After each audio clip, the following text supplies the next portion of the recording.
Narito tayo ngayon upang matunghayan ang nagiinit, nagbabaga at talaga namang usap-usapan at nagtitrending na latest issue ni Ate Erica. Sa pagpapatuloy ay narito muli si Kalingap Val Santos Matubang upang pag-usapan ang issue sa pagitan ni Ate Erica at ng kanyang pamilya, lalong-lalo na sa kanyang lolo na si Lolo Miguel. Dito nga ay talagang sinasabi at pinapaintindi ni Kalingap Val sa mga manonood na gusto niya daw talagang tumulong sa mama ni Ate Erica.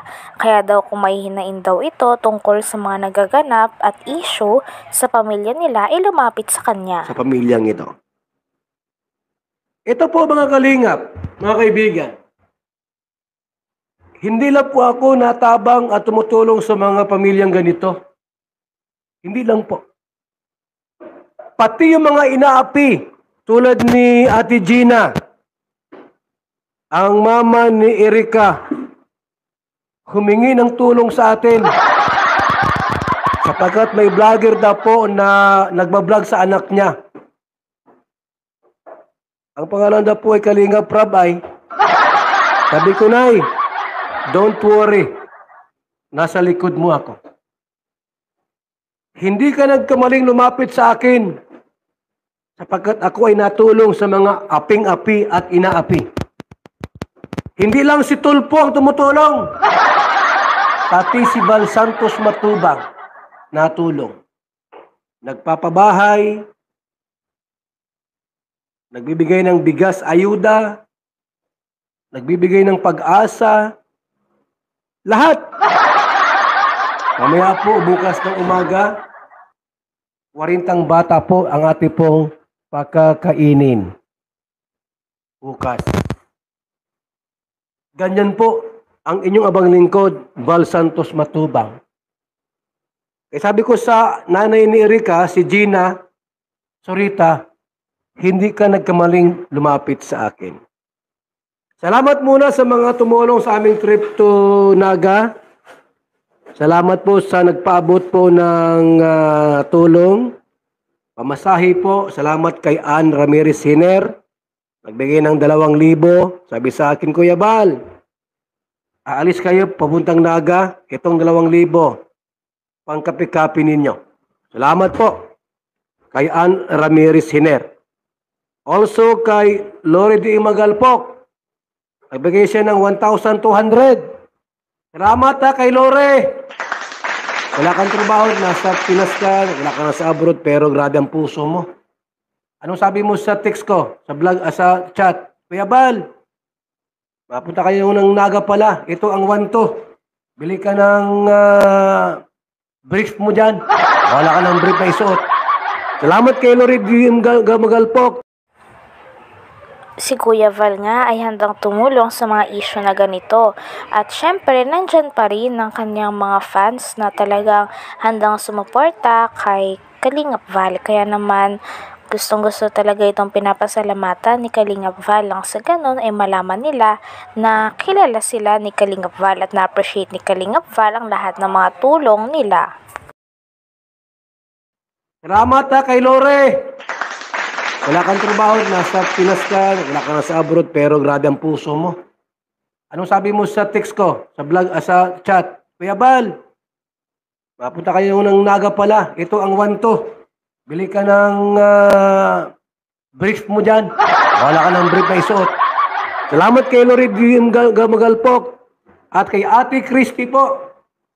2,000 para sa panggasolina.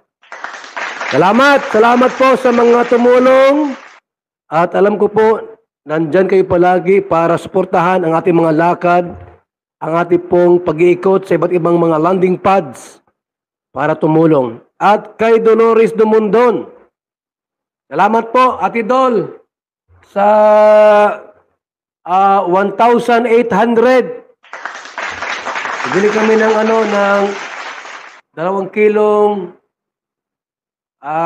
pata ng baboy. Inain namin at Idol, masarap yung pata. Lasang baboy. Also po, nabigyan rin po sa atin mga kalingap ay talagang napakabait ito mga kaibigan ha. Si Joby Miragmak, salamat po. Siya po ay nagbigay rin po sa atin ng 1.5. Sabi niya, Kuya Bal, pang punta kayo ng SM, magkape kayo doon. Thank you so much. Sa mga lakad natin po, may mga sponsor tayo. Talagang napakabait po ng ating mga sponsors.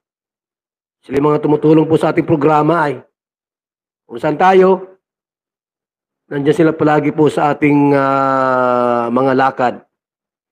Sa mga nagpakulay po, sa mga nagpakulay, thank you so much. Maraming salamat po sa mga nagpakulay sa ating live. Kay Aga Niembra pala, 1,000. Thank you so much, Aga Niembra. Bumili kami ng 3 kilong pansit bato. Pero kasi uwi kami mamaya.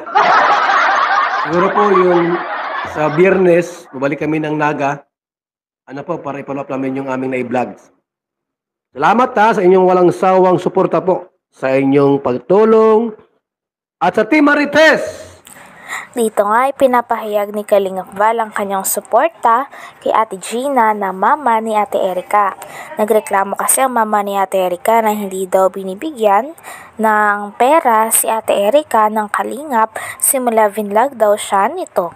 Kaya naman sabi ni Kalingap Val na kung sakaling mapatunayan nito ay talagang handang-handa daw si Kalingap Val suportahan si Ate Gina na mama ni Ate Erica at magreklamo kung napatunayan talaga na totoo ang mga hinain niya sa Kalingap.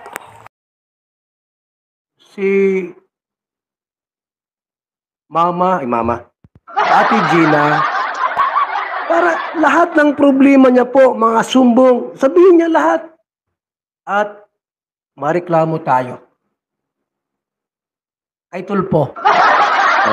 Ang aming nakalap mula sa aming trusted source na di umano itong ina ni Erica na si Aling Gina ay lumapit sa tanggapan ni Kuya Val upang ipaabot ang kanyang saloobin at hinaing. Patungkol sa kanyang sinasabi na kahit isang kusing ay walang napala ang kanyang anak na si Erica habang ito ay i-vlog.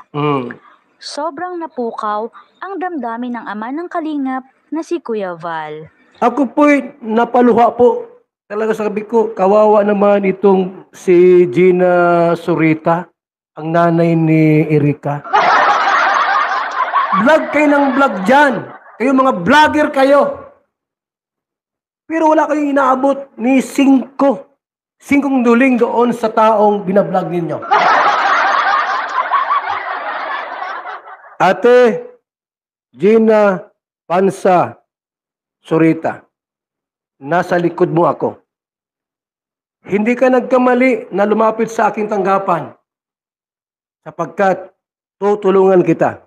Kaya nang malaman niya ang problemang ito, ay nakaramdam siya ng sobrang galit. Talaga po. Laban Grabe. sa mga tinutukoy nitong vloggers.